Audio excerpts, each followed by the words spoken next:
Hi అండి. ముందుగా మేమైతే 365 ఒత్తులు వెలిగించాము. అలానే ఉసిరి దీపం గూడా వెలిగించాను నేనిక్కడ. ఒక 5 ఉసిరి దీపాలైతే వెలిగించానండి. వెలిగించాక ఇక్కడ పక్కన అయితే ఇలా దీపాల స్టాండ్ ఉందండి. అందరూ ఇక్కడ అదే ఒత్తులు ఇలా నూనె అయితే వేసి దీపాలైతే వెలిగిస్తున్నారండి. మొత్తం స్టాండ్ అంతా అందరూ వెలిగించారు. మేము గూడా కొంచెం ఆయిల్ అయితే తీసుకొచ్చామండి ఇంటి దగ్గర నుంచి. మేము గూడా వెలిగించాము. మా హస్బెండ్ అయితే వెలిగిస్తున్నారు. మా బాబు అయితే ఒక చోట ఉండలేదండి. గుడి మొత్తం తిరుగుతూ ఉన్నారు. అందుకే నేను పట్టుకున్నాను. మా హస్బెండ్ అయితే వెలిగిస్తూ ఉన్నారండి. వెలిగించాము ఇలా. గుడి చూడండి ఎంత అందంగా ఉందో దీపాల వెలుగుతో.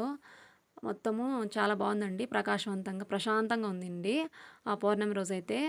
ఇలా వెలిగించామండి. మేము కూడా కొద్దిసేపు అక్కడ ఉండేసి తర్వాత లోపలికైతే వెళ్ళామండి దర్శనానికి. చూడండి మొత్తం వెలిగించాక ఎంత బాగుందో. ఇలా అవతల కూడా ఒకటి ఉందండి స్టాండు. తర్వాత లోపలికైతే వెళ్ళాం దర్శనానికి. ఇక్కడ అమ్మవారు పార్వతీదేవి అయితే ఉన్నారండి. ఇక్కడ నంజుండేశ్వర స్వామి అండి శివుడు. చూడండి ఇలా అయితే ఉంటారండి.